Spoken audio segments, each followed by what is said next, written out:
नमस्कार। आज हम बात करने जा रहे हैं पटना के गर्दनी बाग में चल रहे टीआरई 4 छात्र आंदोलन, जहां पूर्णिया सांसद पप्पू यादव अचानक पहुंच गए। वो छात्रों के प्रतिनिधि के साथ राज्यपाल से मिलने लोक भवन गए, लेकिन सवाल ये है कि क्या ये वाकई छात्रों के हक की लड़ाई है या सिर्फ राजनीतिक रोटियां सेकने का मौका है। झारखंड में भी छात्र आंदोलन चल रहे हैं, वहां पप्पू यादव क्यों नहीं पहुंचे? बिहार में सम्राट सरकार लगातार छात्रों के लिए काम कर रही है, नोटिफिकेशन भी जारी कर दिया है, फिर भी पप्पू यादव यहाँ राजनीति करने क्यों आ जा रहे हैं? कभी राम मंदिर का वो मुद्दा उठाते हैं, कभी पेपर लीक का, कभी छात्रों का दर्द सुनाते हैं।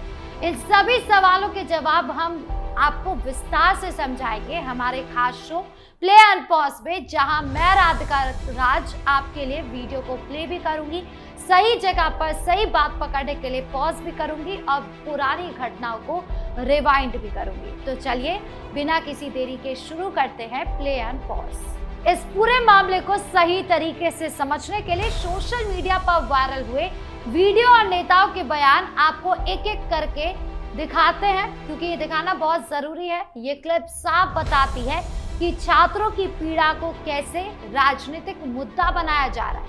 आइए इन पोस्ट और वीडियोस को बारी बारी से देखते हैं और हर क्लिप के पीछे राजनीति को समझते हैं।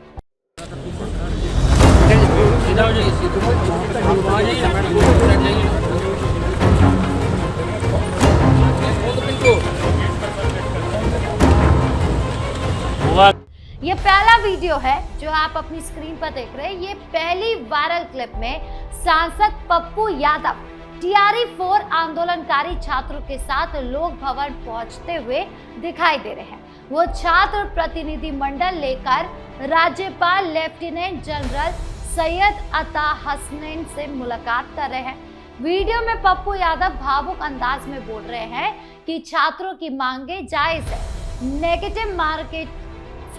नेगेटिव मार्किंग हटनी चाहिए, एक ही परीक्षा होनी चाहिए, डोमिसाइल नीति लागू हो। राज्यपाल ने भी समस्याओं को गंभीरता से सुनने और सरकार से बात करने का आश्वासन दिया।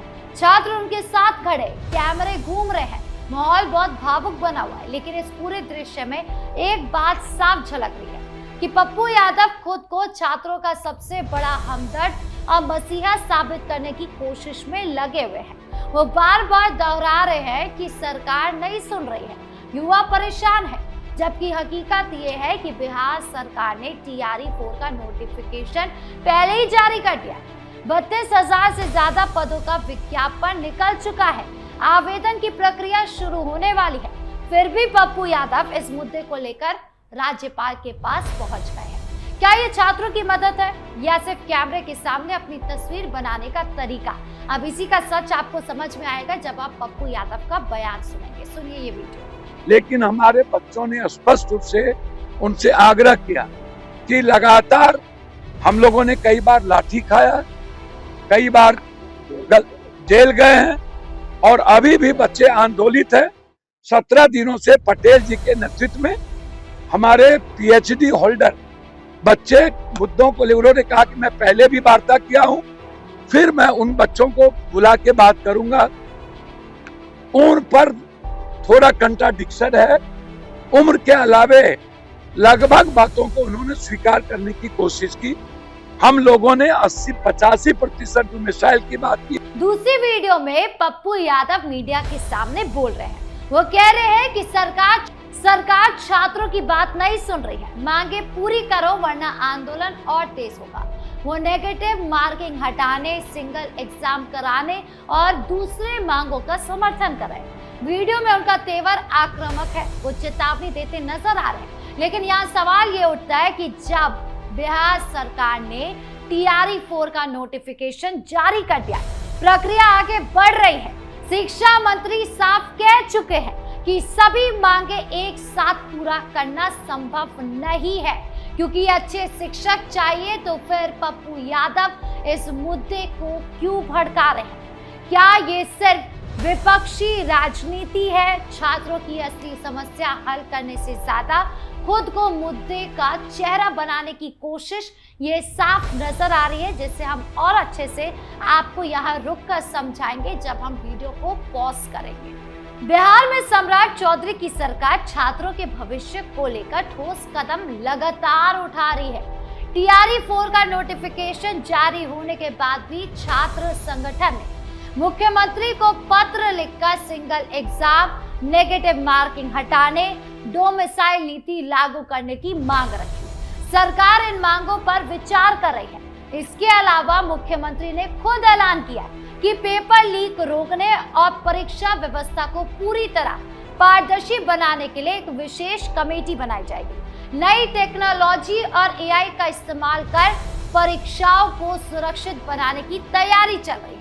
युवाओं के साथ कोई धोखा ना हो, इसके लिए सिस्टम सुधारने पर जोर दिया जा रहा है। इतने ठोस कदमों के बावजूद पप्पू यादव राज्यपाल के पास पहुंचकर राजनीति कर रहे हैं। सबसे जरूरी सवाल यह है कि झारखंड में भी छात्र आंदोलन चल रहे हैं। वहां के युवा भी भर्ती और परीक्षा नियमों को लेकर सड़क पर है। वहां धरने हो रहे हैं, मांगे उठ रही है, लेकिन पप्पू यादव का चेहरा वहां एक बार भी क्यों नहीं दिखाई दे रहा? सिर्फ बिहार में क्यों दिखाई दे रहा है? क्यों वो एक्टिव सिर्फ बिहार में, जहां सरकार पहले से सुधार और भर्ती की प्रक्रिया को आगे बढ़ा रही है? क्योंकि झारखंड में तो हम लगातार देख रहे हैं, वहां पर तो पानी की बौछार हो रही है, वहां पर लाठीचार्ज हो रहा है, वहां छात्रों की बातों को नहीं सुना जा रहा है। कुछ सुनी जाती है जब बहुत ज्यादा प्रेशर होता है, कहीं पर वो भी नहीं सुनी जा रही है।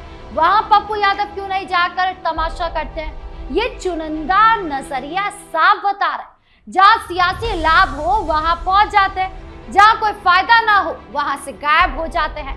छात्रों की असली जरूरत सिर्फ प्रक्रिया और नौकरी है, लेकिन कुछ नेताओं को सिर्फ कैमरा और हेडलाइन चाहिए। इसीलिए अब आपको थोड़ा सा और पीछे लेकर चलते हैं, पप्पू यादव के राजनीतिक अंदाज को समझाते हैं रिवाइंड करके।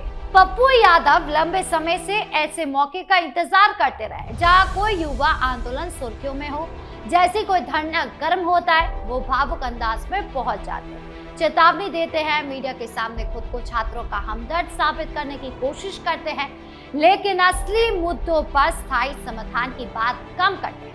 बिहार में सम्राट सरकार भर्तियां निकाल रही है, परीक्षा सुधार की कमेटी बनाने का ऐलान भी कर चुकी है, पेपर लीक रोकने के लिए नई तकनीक लाने की भी बात कर चुकी है।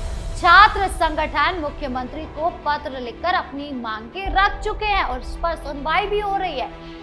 सम्राट सरकार हर बार एक ही बात कह रही है, छात्र उनकी फर्स्ट प्रायोरिटी है। यहाँ तक कि जेनजी को आगे बढ़ावा देने के लिए सम्राट सरकार ने ये भी घोषणा कर दी है कि जो यूट्यूब पर, जो इंस्टाग्राम, यूट्यूब और फेसबुक यानी कि जितने भी सोशल मीडिया पर कंटेंट क्रिएट करते हैं, अगर वो सरकार की नीतियों को भी ज्यादा व्यूज के साथ आगे लेकर जाते हैं, यानी उनकी वीडियो पर ज्यादा व्यूज आते हैं, तो वो उनको पैसे देंगे, वो उनका मनोबल बढ़ाने के लिए उन्हें पैसे देंगे। सिर्फ आपको जो चैनल से पैसे मिलते हैं उसके अलावा आपको ये पैसे मिलेंगे। तो सम्राट सरकार तो अपनी तरफ से पूरी कोशिश करिए कि झारखंड हो, बिहार हो या यूपी का जगह हो, कहीं पर भी हो, अगर यूट्यूब पर या इंस्टाग्राम या किसी भी सोशल मीडिया के माध्यम से व्यूज को बढ़ाया जाता है, नीति को आगे लेकर जाया जाता है, तो उनकी सहयोग किया जाएगा, उनके साथ समर्थन में सरकार खड़ी है।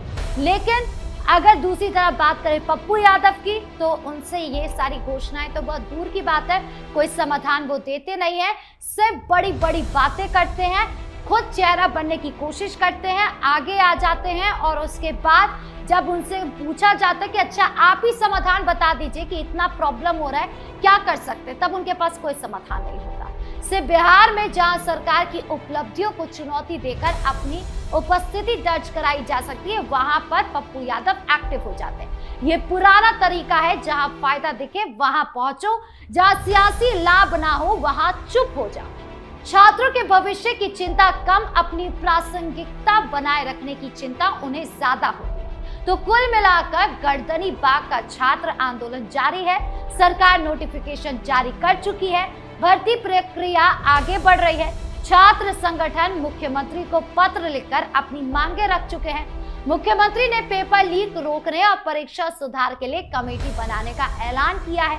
नई तकनीक और पारदर्शिता बढ़ाने के प्रयास चल रहे हैं। फिर भी पप्पू यादव राज्यपाल से मिलकर राजनीति कर रहे हैं। झारखंड या किसी दूसरे राज्य में नहीं जा रहे जहां पर विपक्ष की सरकार है, वहां पर कोई अता पता नहीं है।